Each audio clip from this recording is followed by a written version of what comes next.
What's up, everyone? Welcome to the Power Play with CJ. Just saw a commercial that got tweeted.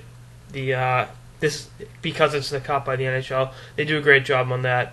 I saw the one for the Florida Panthers, and I was really intrigued by it. Following the talent blueprint, and Florida's only starting to heat up, and they did a great job on it.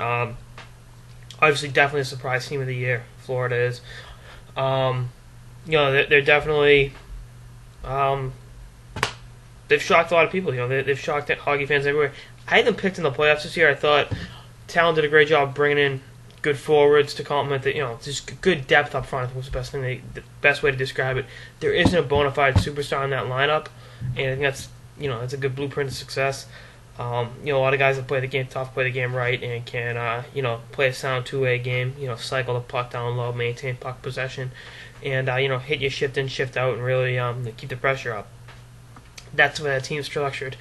They can clinch a playoff spot tonight if they get the big dub, or just get a point. And they've missed the playoffs every year since 2000. They've really been, due to the market they play in, and their lack of success, the most irrelevant franchise in sports over that period of time. Which isn't, if you're a Panthers fan, it's too bad. The last time they made the playoffs, ironically, Pavel Bure was leading the charge and leading the league in goal scoring. So that's how long ago it was. I think. Right now, they'll face New Jersey in the first round if they get that 3 spot. New Jersey's not a team going to push around, but I think they can beat New Jersey. They've got, I think someone actually told me, 17 overtime losses this year, which you're leaving a lot of points on the board in that circumstance. But they've really I'm at a loss for words.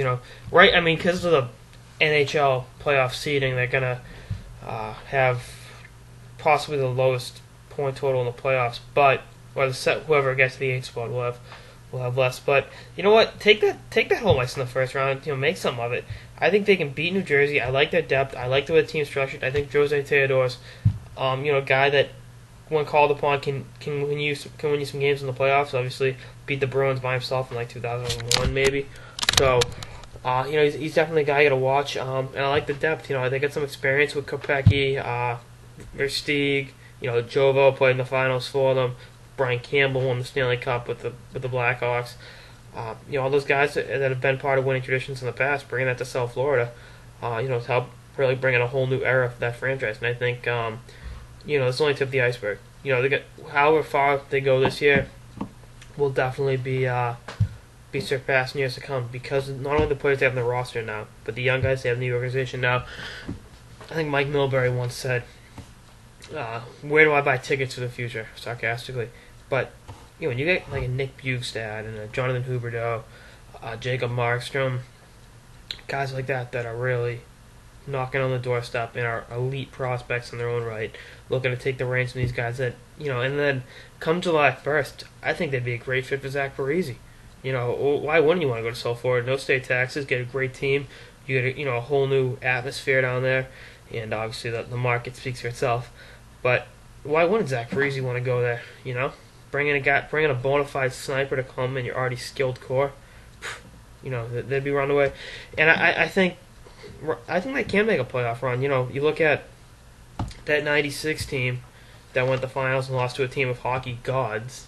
In Colorado with Sakic, Forsberg, Roy, Adam Foot, guys like that. No one picked them to go far. They beat the Bruins, they beat New Jersey, and they beat Philly. I know Pittsburgh and then Philly.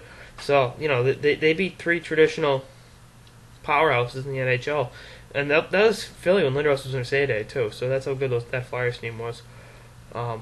So we'll see what happens. I'm really excited to see what the Florida Panthers are going to do, not only this year, but going forward. Talon's done a great job. Kevin Dineen should merit Jack Adams consideration. I see no reason why he shouldn't be at least a top three finalist. So, like I said, we'll see what happens.